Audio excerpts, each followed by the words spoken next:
Assalamu alaikum students. In this video I will tell the question answers of the important topics. In the previous video I demonstrated about all the topics. मैंने आपको समझाया था पिछली video में topics का इस chapter के मुतालिक से। अब मैं ये जो वीडियो है इसमें आपको क्वेश्चन आंसर्स लिखवा रहा हूँ कुछ, ये अपनी कॉपी बुक में फेयर कर लीजिएगा। डेल्टा एनाटॉमिक थ्योरी क्वेश्चन लिखें, write down the 4 postulates of delta anatomic theory. लिखें question, write down the 4 postulates of delta anatomic theory.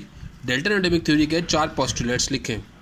इसका आंसर जो है आपकी बुक का पेज नंबर 43 के टॉप पे लिखा हुआ है ऑल एलिमेंट्स। ये postulate number 1, postulate number 2, postulate number 3, postulate number 4, यहाँ से लेके यहाँ तक जो है इसका आंसर है। ये 1 2 3 4 ये 4 पोस्टुलेट्स आप ये उतार लीजिएगा। ये इसका आंसर है। Right down the 4 postulates of delta anatomic theory के 4 पोस्टुलेट्स बयान करें। ये पेज नंबर देखेंगे, इस पे ये आपका चैप्टर का नाम लिखा हुआ है, पेज नंबर 42। पेज नंबर 43 पे यहाँ 1 से लेके ये 4 तक 1 2 3 4 ये 4 पोस्टुलेट्स यहाँ से यहाँ तक उतार लीजिएगा। अच्छा, दूसरा क्वेश्चन है आपका, सेकंड क्वेश्चन है,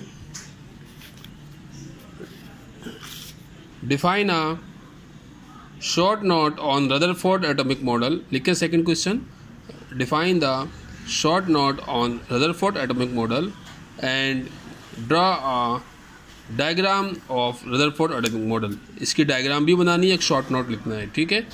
तो इसके शॉर्ट नोट में आप लिखेंगे, यहाँ से इसका आंसर है, रदरफोर्ड एटॉमिक मॉडल की हेडिंग डालेंगे। उसके बाद इंट्रोडक्शन की हेडिंग डालिएगा। ये लिखिएगा, Lord Rutherford in 1911 carried out series of experiments. He passed, उसने पास की, he passed a beam of alpha particles through a very thin gold metal foil. He found it. ये पूरा यहाँ से लेके यहाँ तक लिख दीजिएगा। ये इसका इंट्रोडक्शन की हेडिंग डालिएगा। पहले हेडिंग डालिएगा रदरफोर्ड एटॉमिक मॉडल, फिर इंट्रोडक्शन की हेडिंग डालिएगा, यहाँ से यहाँ तक लिख दीजिएगा। उसके बाद नेक्स्ट पेज पे ये जो डायग्राम बनी हुई है पेज नंबर 48 पे, ये डायग्राम आपको बनानी है, ओके, रदरफोर्ड एटॉमिक मॉडल की। उसके बाद ये पूरा का पूरा यहाँ से लेकर यहाँ तक ये इसका आंसर है। यहाँ से लेकर यहाँ तक पूरा उतार दीजिएगा। ये रदरफोर्ड एटॉमिक मॉडल पे शॉर्ट नोट लिखिए और डायग्राम बनाइए। ये अपनी फेयर कॉपी में फेयर कर लीजिएगा आप, ठीक है। यहाँ से यहाँ तक पूरा उतार लीजिएगा। अच्छा, उसके बाद आ जाएं, right down the short note on bore atomic model. Bore atomic model पे शॉर्ट नोट लिखें। ये हेडिंग डालेंगे आंसर में। उसके बाद इंट्रोडक्शन की हेडिंग डालेंगे। यहाँ से लेके यहाँ तक आप लिख दीजिएगा ये इंट्रोडक्शन, सही है। उसके बाद इसके जो एटॉमिक मॉडल के आप लिखिएगा पॉइंट्स ऑफ एटॉमिक मॉडल, ये हेडिंग डालिएगा, पॉइंट्स ऑफ एटॉमिक मॉडल। यहाँ से लेके यहाँ तक ये पूरा उतार लीजिएगा, यानी कि पूरा यहाँ से लेके यहाँ तक ये इसका आंसर है बोर एटॉमिक मॉडल का, ओके। उसके बाद अगला क्वेश्चन लिखिएगा, write down what is atomic number and what is atomic mass. Atomic number क्या है, एटॉमिक मास क्या है। तो ये पेज नंबर आ जाए 48 49। पेज नंबर 50 पे, पेज नंबर 50 पे एटॉमिक नंबर की हेडिंग डालेंगे। एटॉमिक नंबर की हेडिंग डाल के आप लिखेंगी, क्वेश्चन लिखेंगे, what is atomic number. Answer लिखें इसका, the quantity of electrons present in the orbits of an electron is called atomic number. क्या लिखेंगे, इसकी डेफिनेशन लिखेंगे। यहाँ से यहाँ तक लिख लीजिएगा इसकी definition. The total number of electrons outside the nucleus, the atomic number is generally denoted by Z, is called atomic number। इसको हम एटॉमिक नंबर कहते हैं। यानी कि एटॉमिक नंबर आल्सो इंडिकेट्स, यहाँ से लिख दीजिएगा, ये देखें, thus the number of protons in the nucleus of an atom is called atomic number। in neutral the atom, यहाँ से यहाँ तक इसकी डेफिनेशन है, the number of प्रोटॉन्स या नंबर ऑफ इलेक्ट्रॉन्स लिख लें, इसको एक ही बात है, नंबर ऑफ प्रोटॉन्स नहीं है, नंबर ऑफ इलेक्ट्रॉन्स कर दें। Number of electrons in the nucleus of an atom is called atomic mass. इसको एटॉमिक मास कहा जाता है। आप हेडिंग डालिए, कंफ्यूज हो जाएंगे। लिखें, क्वेश्चन लिखें, व्हाट इज एटॉमिक नंबर लिखें, मैं आंसर बता रहा हूं आपको। हेडिंग डालें एटॉमिक नंबर का। The total quantity of electrons, the total quantity of electrons present in the orbits of an atom, present in the orbits of an atom is called atomic number, is called atomic number and it is denoted by Z। Atomic number को Z से जाहिर किया जाता है। Okay, यानी कि ये देखें डायग्राम, मैंने क्या कहा है, देखें आंसर क्या बताया एटॉमिक नंबर का। The total number of electrons, ये इलेक्ट्रॉन्स हैं जो कि ऑर्बिट्स में है, प्रेजेंट मौजूद होते हैं, इन द ऑर्बिट्स, ये ऑर्बिट्स हैं, ऑफ एन एटम, एक एटम के, is called atomic number. The total number of electrons present in the orbits of an atom is called atomic number and it is denoted bye Z। Atomic number को Z से जाहिर किया जाता है। Next question लिखें, what is atomic mass. What is atomic mass, atomic mass क्या चीज़ है, लिखें। यहाँ इसका आंसर देखिए लिखा हुआ है, एटॉमिक मास की हेडिंग है, या मास नंबर भी बोलते हैं, और एटॉमिक मास को A से जाहिर किया जाता है।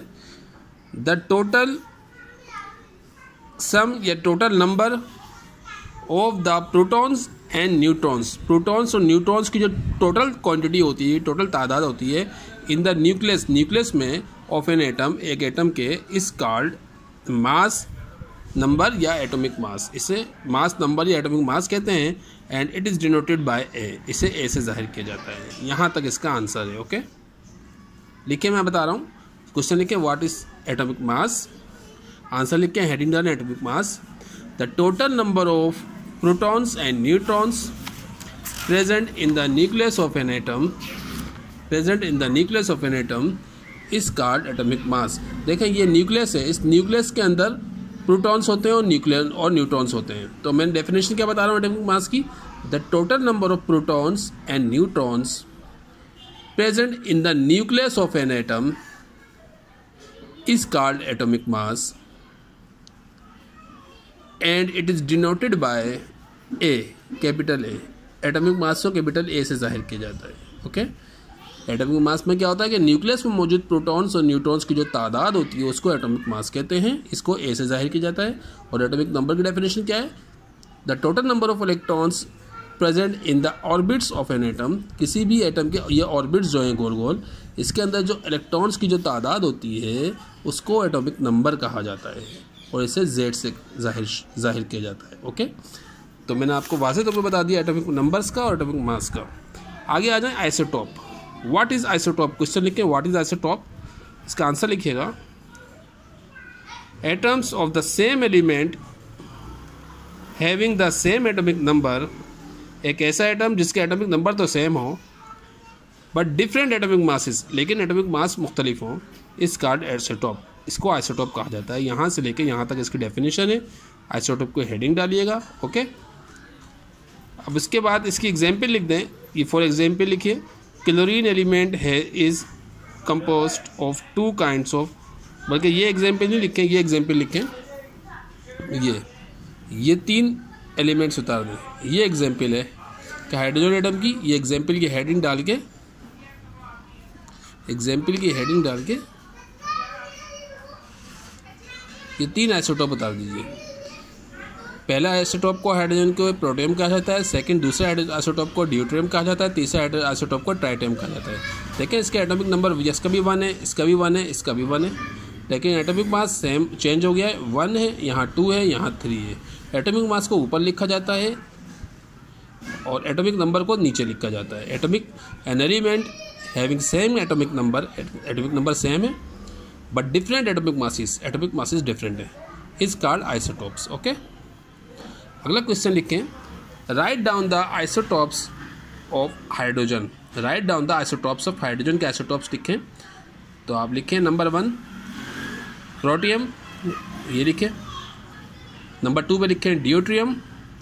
नंबर 3 पे लिखें ट्राइटियम। ये इसका आंसर है। ओके, अगला क्वेश्चन लिखें, write down the uses of isotopes या application of isotopes.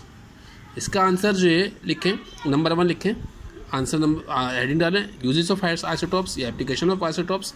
Number 1 point लिखें, isotopes used in the treatment of different diseases. Isotopes use होते हैं बहुत सारी बीमारियों के इलाज में। Isotopes used in the treatment of different diseases. Second point लिखें, isotopes used in the treatment of cancer.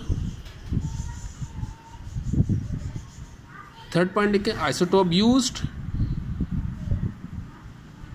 In the machines for the correction of faults.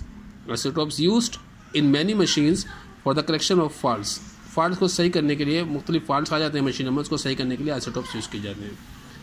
उसके बाद अगला क्वेश्चन है इलेक्ट्रॉनिक कॉन्फ़िगरेशन। ओके, तो ये मैंने आपको समझा दिया है।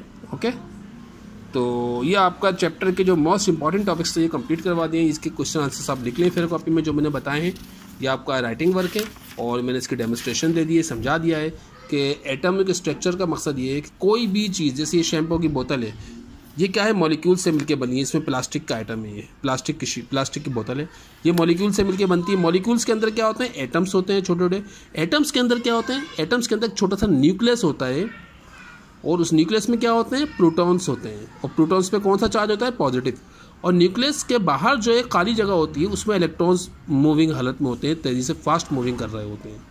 तो ये एक एटॉमिक मॉडल है इस एटम का कि एटम्स बहुत छोटे छोटे होते हैं जो हमको नज़र नहीं आते। एटम के अंदर छोटा सा न्यूक्लियस होता है, वो न्यूक्लियस बहुत छोटा होता है, उसमें प्रोटॉन्स होते हैं और प्रोटॉन्स पे कौन सा चार्ज होता है, पॉजिटिव। और न्यूक्लियस के बाहर जो ऑर्बिट्स होते हैं, लाइक ये समझे, देखिए यहाँ पे ये जो न्यूक्लियस है, इस न्यूक्लियस के बाहर ये जो जगह होती है खाली होती है। इसमें क्या होते हैं, इलेक्ट्रॉन्स एक क्लाउड्स की तरह मूव कर रहे होते हैं, तेज़ी से फास्ट मूविंग में होते हैं। और इलेक्ट्रॉन्स पे नेगेटिव चार्ज होता है, और जो इलेक्ट्रॉन्स पे नेगेटिव चार्ज होता है, और जो न्यूक्लियस के अंदर मौजूद प्रोटॉन होता है इस पर पॉजिटिव चार्ज होता है। इनके दरमियान एक इलेक्ट्रोमैग्नेटिक स्पेक्ट्रम होता है जो कि इनको अपने अपने ऑर्बिट्स में इलेक्ट्रॉन मूव कर रहे होते हैं। जिसी तरह ये सन है, हमारा सूरज जो है, वो भी एक न्यूक्लियस समझे के सेंटर में, इसके जो लेवल्स में अतारुद है, सेकंड लेवल ऑर्बिट में ज़ोहरा है, थर्ड और तीसरे ऑर्बिट में हमारी ज़मीन है, फिर चौथे ऑर्बिट में मरीख है। इस तरह ये तमाम प्लैनेट्स मूव कर रहे हैं, अपनी अपनी सबके साथ अपने अपने ऑर्बिट्स में मूव कर रहे होते हैं। ये नहीं है कि ये इलेक्ट्रॉन इसमें आ जाए या ये इसमें आ जाए, नहीं, सबके सब अपने अपने ही मदार में, अपने अपने ऑर्बिट्स में तमाम इलेक्ट्रॉन्स मूव कर रहे होते हैं। तो मैंने आपको अच्छी तरह से एटॉमिक स्ट्रक्चर थोड़ा सा आपको समझा दिया, डेमोस्ट्रेशन दी इस चैप्टर की कि एटम्स क्या होते हैं, छोटे छोटे ज़र्रात से मिलकर बनते हैं, और ना एटम्स को हम क्रिएट कर सकते हैं, ना को हम डिस्ट्रॉय कर सकते हैं। ये डेल्टा एटॉमिक थ्योरी है। जैसे हम साथ में हम चावल का निवाला डालते हैं, चावल खाते हैं, तो हमारे दांत जो है उसको चबाते रहते हैं। एक टाइम हुआ था बहुत छोटे छोटे ज़र्रात में बहुत तकसीम हो जाता है, उसको हम डिवाइड नहीं कर सकते। तो यही जो पॉइंट है डेल्टा एटॉमिक थ्योरी का कि atoms never be created nor be destroyed. ना तो एटम को हम क्रिएट कर सकते हैं, बना सकते हैं, ना हम उसको डिवाइड कर सकते हैं, तकसीम कर सकते हैं या ख़त्म कर सकते हैं। जैसे चौक है, चौक का आप पाउडर फॉर्म में चेंज करें, मज़ीद वो इतनी छोटा ही हो जाएगा उसके पार्टिकल्स कि आप उसको मज़ीद डिवाइड नहीं कर सकते, यानी कि आप मज़ीद उसको डिस्ट्रॉय नहीं कर सकते। सही ना। तो ये जो एटम्स का चैप्टर था ये आपको अच्छी तरह मैंने इसको ब्रीफली समझा भी दिया है और ये राइटिंग वर्क भी दे दिया है। क्योंकि लॉकडाउन है तो क्लासेस हो नहीं रही, तो इसलिए अपने घर पे बैठ के जो मैंने क्वेश्चन आंसर्स आपको बताएं फेयर कॉपी में फेयर कर लें, निशान लगवाएं, और ये आपको समझा भी दिया है। फिर जब स्कूल ओपन होंगे तो अच्छी तरह आपको इस चैप्टर का ब्रीफली आपको और मज़ीद जो चीज़ रह गई वो बता दी जाएंगी। Okay, thank you very much. Okay.